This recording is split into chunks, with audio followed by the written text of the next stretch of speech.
हल।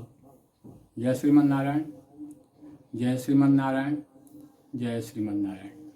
आप सभी लोगों को यह मेरा पितृपक्षी संदेश है कि प्रत्येक वर्ष 16 दिवसीय पितृपक्ष आता है।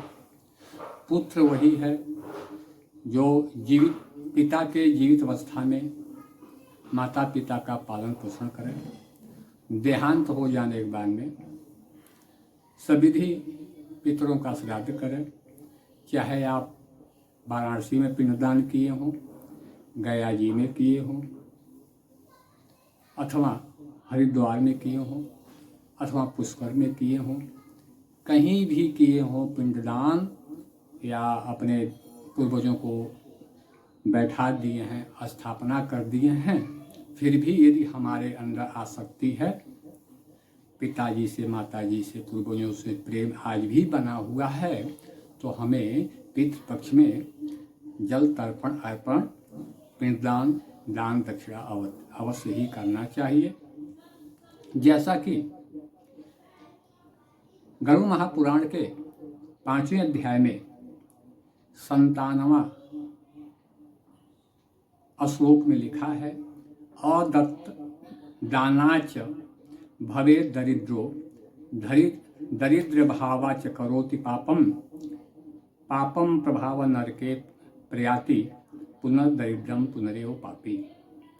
अवश्यमेव भोक्तव्यम कृतं कर्म शुभाशुभम ना भुक्तम चेते कर्मम कल्पकोटि सतेरपै।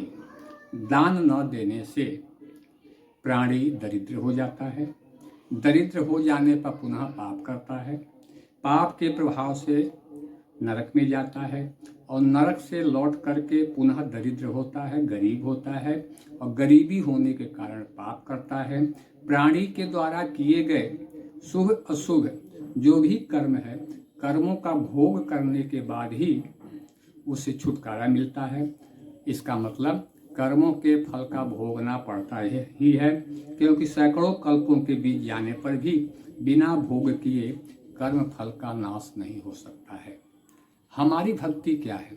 हमारी जो भक्ति है व्यापारिक भक्ति है। हम व्यापार युक्त हैं। यदि भोलेनाथ को जल भी चढ़ाते हैं, भगवान विष्णु का, नारायण का, भगवती दुर्गा का पूजा भी करते हैं, अनेक कामनाएं मन में भरी रहती है। मुझे संतान चाहिए, मुझे धन संपत्ति चाहिए, नौकरी व्यापार चाहिए। परमात्मा हैं, माता पिता हैं, उनको तो संतान पुत्र पौत्र नौकरी व्यापार धन संपत्ति देना ही देना है। यदि हम अपने माता पिता से अपनी आवश्यकता न भी कहें, अहित की भक्ति करें, उनकी सेवा करते रहें, तो माता पिता से मांगने की आवश्यकता नहीं है। माता पिता सभी आवश्यकताओं को स्वतः जानते हैं, कहीं भी कुछ कहने की आवश्यकता नहीं है, सिर्फ माता पिता से प्रेम करने की आवश्यकता है।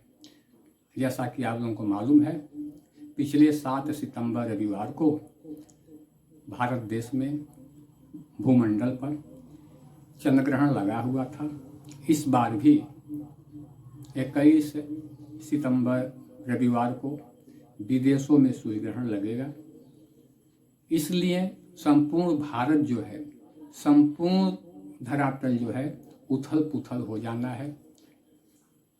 हम लोगों की भलाई इसी में है, हम लोग परमात्मा की भक्ति बिना स्वार्थ का, बिना हेतु का हम लोग भक्ति करें, परमात्मा से प्रेम करें, गुरु पुरोहित से प्रेम करें, और माता पिता की सेवा करें। हम लोगों का लाभ इसी में है। अन्यथा कौन कल रहेगा नहीं रहेगा इसका ठिकाना नहीं है। हमारा जन्म कहाँ पर जाएगा, किस जगह जाएगा, कुत्ता के योनि में जाएंगे कि चींटी चींटा के योनि में जाएंगे कि पेड़ पौधों के रूप में जाएंगे, यह इसका ठिकाना नहीं है। इसलिए अपने कल्याण के लिए, पितरों के कल्याण के लिए हमें अहेतु की भक्ति करनी ही चाहिए। आज इतना ही, पुनः अगले वीडियो में। जय श्रीमन नारायण, जय श्रीमन नारायण, जय श्रीमन नारायण।